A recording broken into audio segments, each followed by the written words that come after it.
Hey listeners, if you like this podcast, check out our other shows, The Study Table and Training Table. Listen to archived content and in-depth interviews with insiders working with student athletes. It's on our website, www.fredopie.com.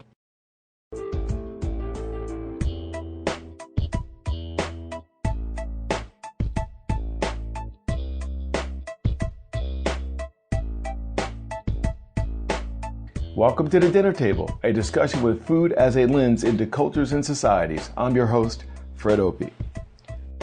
On today's episode, Fred interviews Yemaja Jubilee, a woman who has worked with senior citizens on health and nutrition.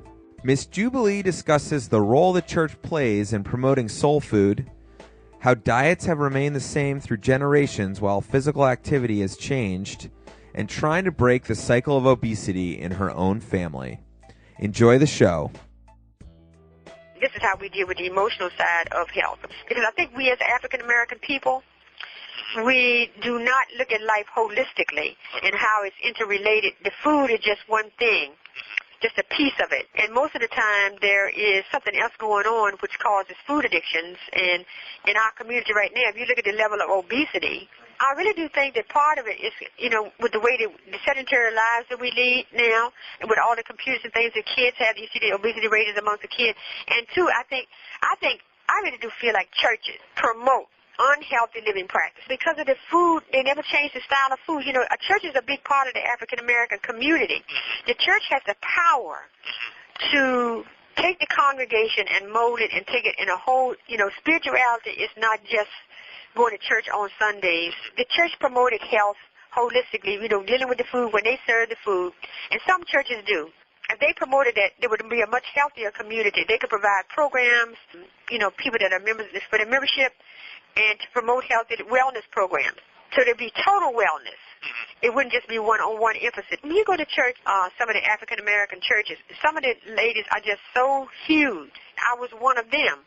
But until I really looked at where my health issues are and was willing to take the reality of what was going on and say, hey, you need to do something about this. And someone else brought it to my attention. But you have to have an open mind. And I feel like in a church, when the minister can come from the pulpit from his own health, that, he plants seeds in people's minds and the seeds grow.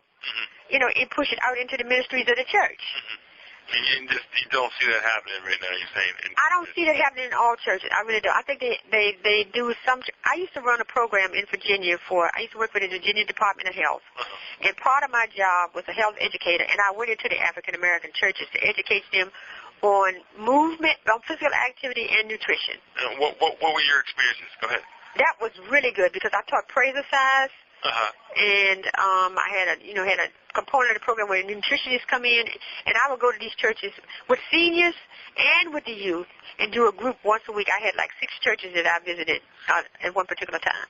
Did you make inroads in changing or modifying? Yes, I feel like I did because what we did was we offered a program all during the year, and I did what I called a down-home gathering. At the end of it, we had a healthy meal that everybody prepared from the different recipes that we had shared during the educational period, and it was all healthy. And it was all healthy to show them that they could do that. And some of them lost weight, some of them changed, and some of these, like I said, were seniors and youth. So I feel like I made some inroads because I did that program for about a year, maybe a year and a half. So they were receptive to it? Yes, they were very receptive. But see, it had to be endorsed from the pulpit. The pastor would allow me to come in as part of the program on Sunday and say I'm going to be there if people wanted to know. And he endorsed it from the pulpit. So the people followed. Did you find that when dealing with pastors, is it a generational thing, or if you're able to sit down and talk with the pastors, they're receptive? Well, I think a lot of it is territorial, for lack of a better word. Some of the pastors, like I tell you, my father is a minister, and I never did get the program in his church. Okay, you could never get him to do it. Now, I could never get him to do it. He was president of the Bluestone Harmony Association, which was like maybe 50 or 60 different churches in there. He never would bring it to his own church. I tell you what helped me get into it, because my father was a minister. Yeah. I knew the language. Okay? And I knew what to say, scriptural based, your body is your temple thing. Oh, I got you. So you came in with the word. Yeah. They were receptive. Yes. And I learned that if I used the language, I broke down a lot more barriers. a lot of ministers have a lot of control over their congregation, and most of the time the congregation was women. Okay. It wasn't a whole lot of black men. Okay. A lot of ministers have a following. That's just the way it was. I mean, the idea of food being, what do they call creature comfort? Food is the most readily available drug that you can have, okay? If you can make food just like you do alcohol, just like you do drugs, just like you do anything else that become addictive, food becomes addictive. So when you find your times lonely and depressed, and your only friend that you can find is to have food to, I can go have this and I can control this because I can't control nothing else that's going on around me. Okay. Said I can go bake this cake. I used to bake a cake, and by the time that I got through making the batter, because the batter was so good, I had eaten up half the batter. You know, I eat up and I'm 238 pounds. You know what I'm saying? And because of the sugar is addictive, and I think the food itself becomes your friend. And then you isolate within yourself. You isolate yourself with the walls of fat. You isolate yourself with more walls of fat, and then you isolate yourself within yourself. And then if you find yourself, church is the only outlet you're going to have. And I speak that from personal experience. And I see many women in that same boat. Wow. So it's like having chains, okay? I felt, and I only speak from my experience with the weight issue around, I feel like in my family, that I'm the person that broke the chain with the food in my family. But like I told you, because my mother and my grandmother, and going back further, there were, the obesity issues. And all around me. I mean, it wasn't just our family. It was all around me.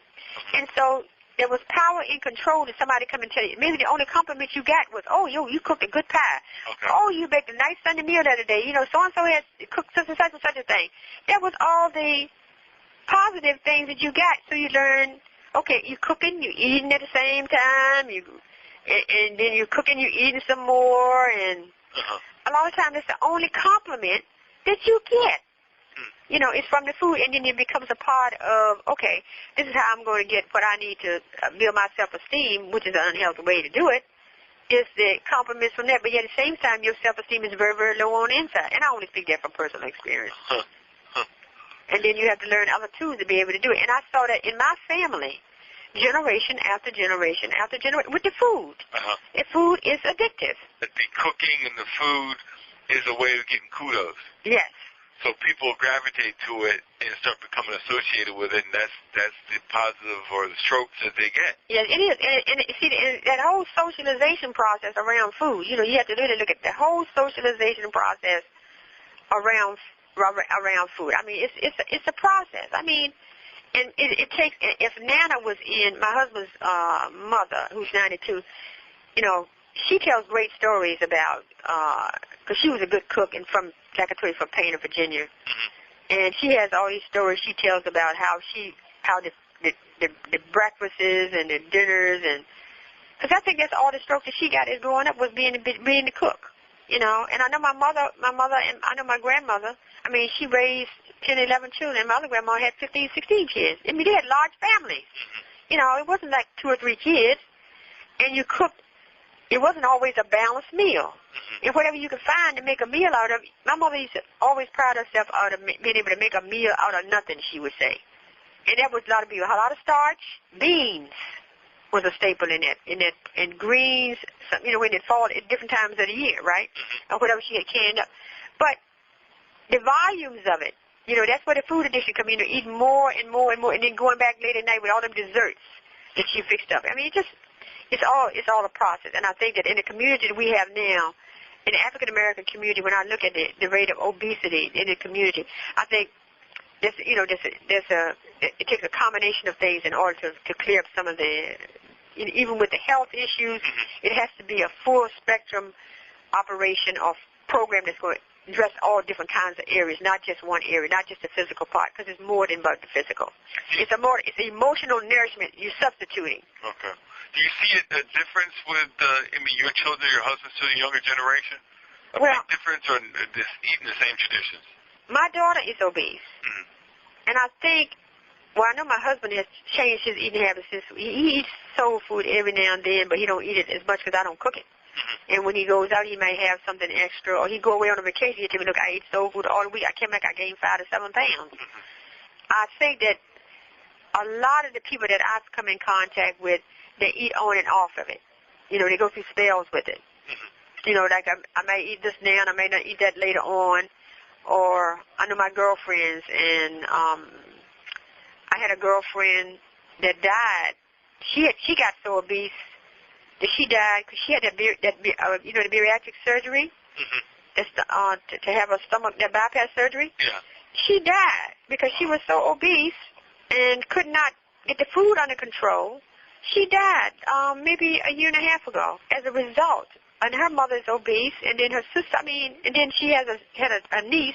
They're giving her same habits. They say, you know, they tell them not to be eating. It's do as I say, not do as I do. And I think that's a lot of times what happens. So, you know, it's a lot. I think food is a food addiction. I really do think people can become addicted to food. It may be that this has to be like the children of Israel, wait for the older folks to die out in the desert before there's some changes. But I really do think, you know, with studies like yours and information being published about what you're finding, even, you know, you have to start somewhere, because it's like, when you put something out, it has a ripple effect. It takes time for it to, you know, just like all the momentum that this has gained. There's a lot of attention now to the obesity rate, and I think that just smoking with they were smoking, now the obesity, people having to look at it, you know, but it has to be brought out in the open. The goal is to try to, first of all, increase our knowledge of our history, and then to try to, towards the end, promote some suggestions for change for the future. It's not what you're eating, it's what's eating you. And a lot of times people have, you know, trying to keep up with the Joneses, working 2 and 3 jobs and stuff and eat it. The fast food, that's another whole issue there, is that staying away from these fast food places. Okay, because I call them sit and gobble lanes. Say it again. Sit and gobble lanes. I mean, seriously, because you go there, now they're trying to change it now, but you have to be made aware, you know, there's some things, and everything is a process. You do one thing at a time to make a change. You don't have to change, you know, when you hear the word change, people get afraid. And I myself, too, it's the same way. I'm not saying that, you know, that I have this all down pat, because I don't. Okay. But change. Be not afraid of change, and you can change the way that, yes, the body is a temple, okay, but God has also given us to be able to make choice. But we're inundated by all the commercials that come on the television set, and the old habits that we have, we say they're hard to break. I used to smoke 2 packs of cigarettes a day. I weighed 238 pounds. I was the most unhealthy person that you wanted to see, okay? I did one thing at a time. Okay. One thing at a time, and when I did one thing at a time, I had to look at it holistically. Okay. And it's a process, and I've been on this journey, like I told you, since 1988, 89, and when you look at it holistically, and I think the base of looking at it holistically is looking at what's happening to you spiritually, and it's not religion, and it's not saying with the church where the church is, but looking at what's happening on the inside, because life is lived from the inside out. Would I be disingenuous if I didn't address some of these eating traditions that are rooted in the church, though? No, if you don't address that, you fall in the same category with everybody else. It's all kinds of things that came out of the church, because the church was a focal point in the community, and that's where you would go to socialize. Even you had the church in the community, and then in my community we had a shot house. That's where you could go get bootleg whiskey, and you have parties. That would be right down the street. And you see the diggings? I used to see the diggings as a young girl. I wrote a poem called Where Have All the Christian Folk Gone? They sure ain't gone to no heavenly home. I got a double message. I would see the diggings in the church. Okay. And then I would see them down at the shot house having parties. Coming, you know, is that another avenue for getting soul food too, those shot houses? Yes. Okay. I mean, because it's gonna be the hot spicy stuff, right? The sausages and the pig feet in the jar, right? You know those pickle pig feet? They have shot houses. A house of ill repute in every community where you could go anything you want to get. Yep. Pickle pig feet, pickle eggs. You know the eggs, whole eggs. Yeah. And you know they had these sausages. Oh. And the same folks that were in church on Sunday down at the shot house on Friday I used to see them going down there, and they were right down the street from me. I used to see them. I mean, it was such a double message. It was such a double message. I tell you, that was the first poem that I wrote. And I'm saying to myself, how you going to die and go to heaven when I just saw you down the street? Or I see them coming out of the liquor store. And the ministers, there were times when I would get asked by a deacon in the church, would you go to the liquor store and get liquor for me? I'm not saying that everybody's like that. Well, you know, it's funny.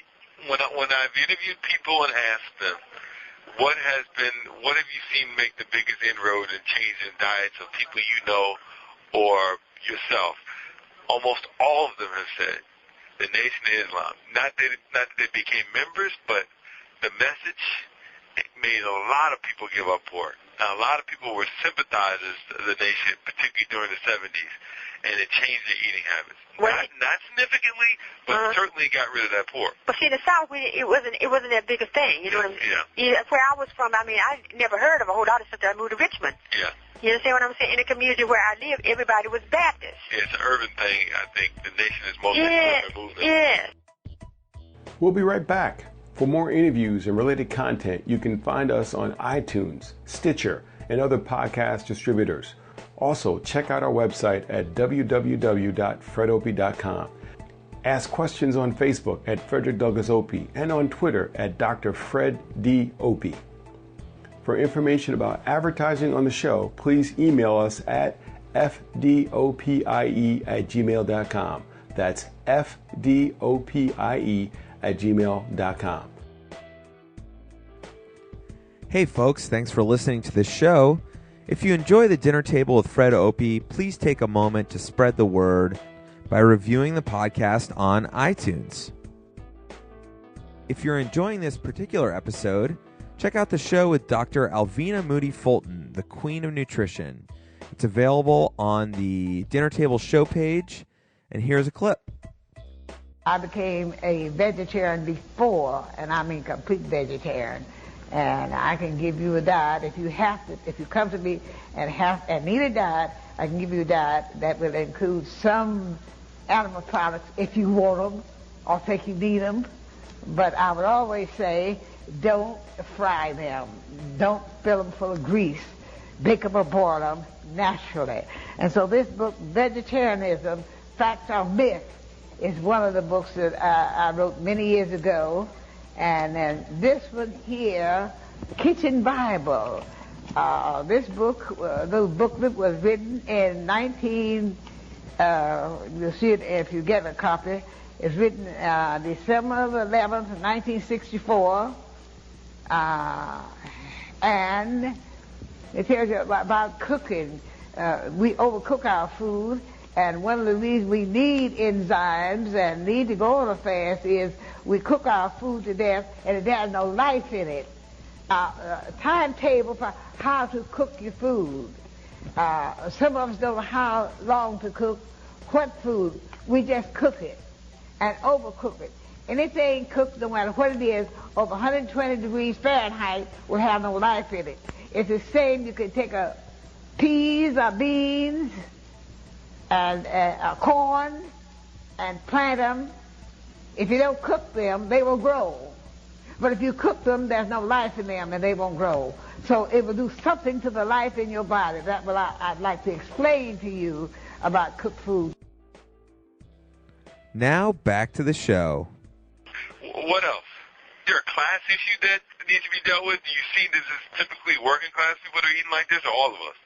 I think all of us had those. I don't think you can just categorize it, because you'll see some fine black women, professional women, and still have eating problems. Okay. You know, I got eating problems. I mean, they go out and work all week long and come back home and eat. Okay. You know, but the common thing that I hear, this common thread that you have going with this, is your roots.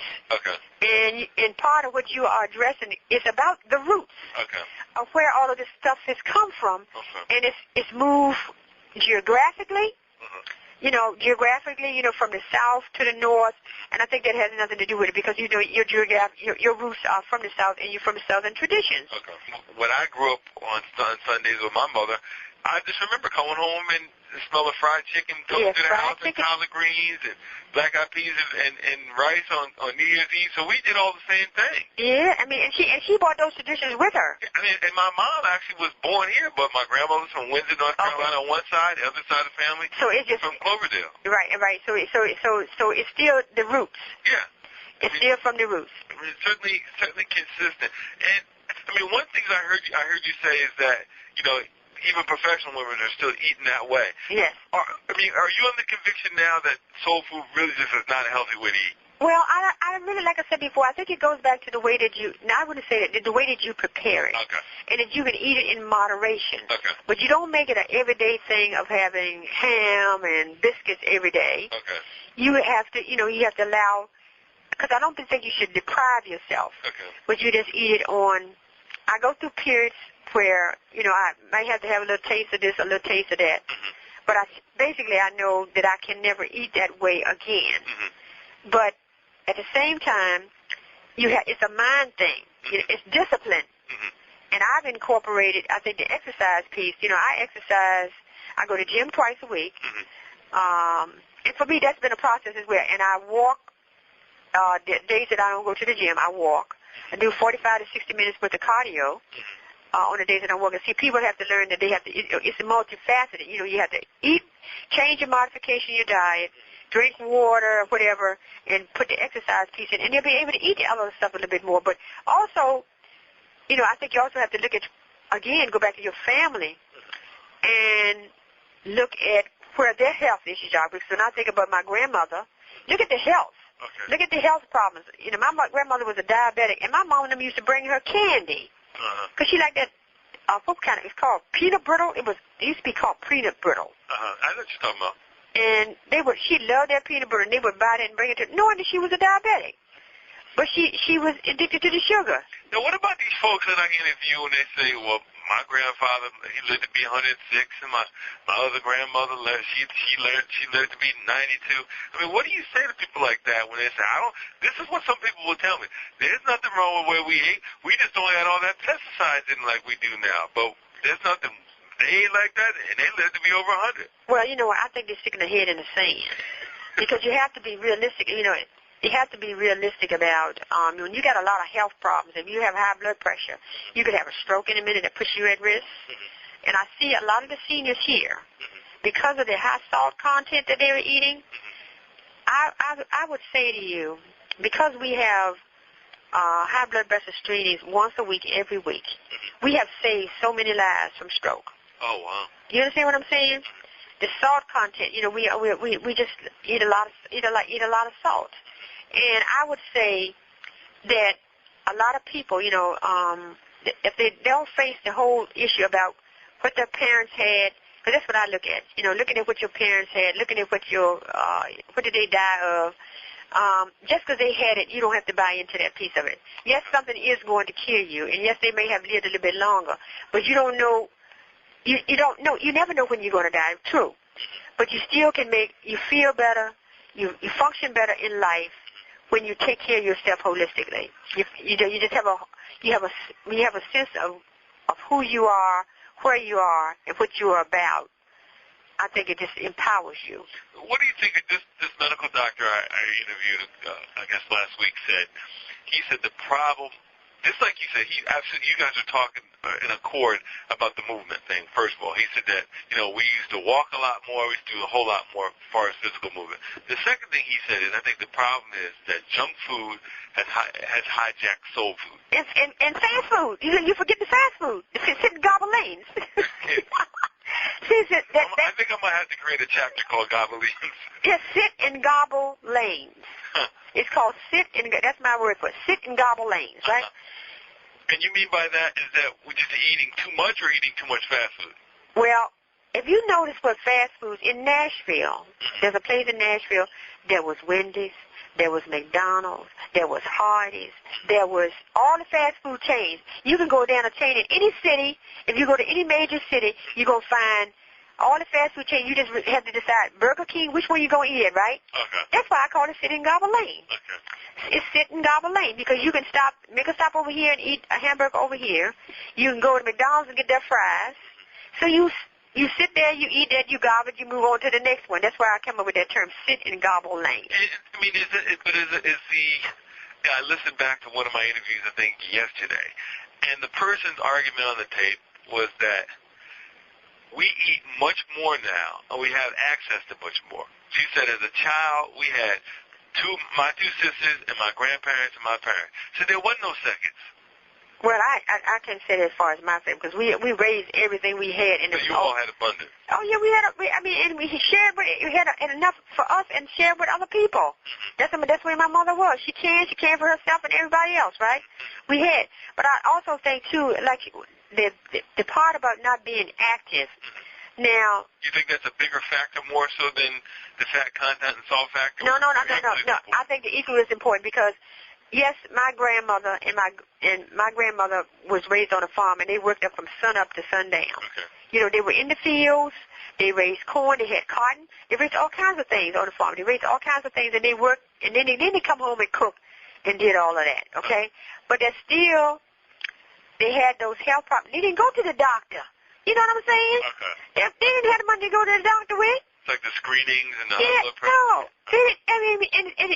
And you know, if you notice now, my great grandmother died when she was 105. Okay. She had what is now called Alzheimer's. Okay. In that time, they thought she was crazy. Uh-huh. They put her in Petersburg in the crazy place. Uh-huh. But it was Alzheimer's. Okay. You know, she would go in and out the same way. She was 105 years old. Okay. And she just lost, she didn't lose her mind. She had Alzheimer's. Okay. And then my other grandfather died. He drank himself to death. He had a still. Okay. He made moonshine. Okay. Look. It is just, when I sit here and talk about it, he used to suck raw eggs and drink moonshine. Wow. Okay? My grandmother, as I told you, his wife was a diabetic, and she used to sniff camphor, or he had a camphor bottle, because she had 11 children, and she was really in it by herself, really. She used to sniff what? Camphor. What's that? It's oh man, how do I tell you what this is? I mean, I never heard of it. Yeah, it's a camphor. It was something. It's like snuff? No, it wasn't snuff. It was a liquid in a bottle. It's CAMPHOR or something like that. Uh-huh. Is something to get you high when you snuff it? I don't know what it is, but she used to sniff it all the time. Uh-huh. She would always have a camphor bottle. Uh-huh. Always. I mean, is this something that a lot of older women used to do, or? Well, the women in my family, each one of them had different habits. Like my grandma on my daddy's side, she made wines out of everything. She made wines out of dandelion. Yes. Yeah. She made wine. Anything that would move, that was a plant. If it was a plant, she made wine out of it. And she kept the whole family drunk, okay? Uh-huh. I mean, so she had her thing. That was her thing. And then my aunts, everybody had their own little habits. Uh-huh. But they ended up having health problems, and they had strokes, and you didn't know it till they died. You understand what I'm saying? Okay. They would be dead, and then the doctor would tell you, well, maybe something was wrong with their heart. Okay. But they never went to the doctor that much. Okay. So, all those things, But do you find that with the seniors you work with now, is it hard to get them to go to the doctor? Yes. And I threaten them. And some of them won't come here because when they're sick, because they know I'm going to take them to the hospital. Okay. They say, Miss Jubilee, I ain't coming because I know you're going to send me to the hospital. And I go with them to the hospital so that they can't back down. And then I call the family to come over there with them till after I get them there. Okay. And that's been people that with high blood pressure. Okay. Because the nurse will come in here and take the blood pressure, and she said, Miss Jubilee, this person needs to go to the hospital. And he said, oh, we're not going. Okay. I call 911, and we go. Okay. I don't take any chances. Huh. I don't take any chances at all with it. If somebody gets sick here, they faint, they tell me, oh, I'm all right. They don't want to go. Oh, no, I just come out of the hospital. Okay. I'm listening to everything they say. I let them go ahead and get it all off their chest. It goes in one ear and come out the other one. I mean, they don't want to go because this is habit. They don't want to go. They think they can't afford it. I mean, what? Well, they have the insurance. It's just that they don't want to be in the hospital. I think some of them just don't want to be in the hospital. Okay. And some of them don't want to be sick. Some of them don't want to be sick. Oh, this is just a dizzy spell, right? And it goes away. Well, how long have you been having these spells and going away? Huh. You know what I'm saying? That type of thing. Those are the questions you have to ask. Huh. And some of them haven't even told the kids. Wow. So you go ahead on, and I'll take care of business. To check out our podcast archive, suggest show topics, and advertise on the show, and to book me as a guest and or speaker, visit our website, www.fredopie.com. That's www.fredopie.com. For information about advertising on the show, please email us at fdopie@gmail.com. That's fdopie@gmail.com. Thanks for listening, and be good.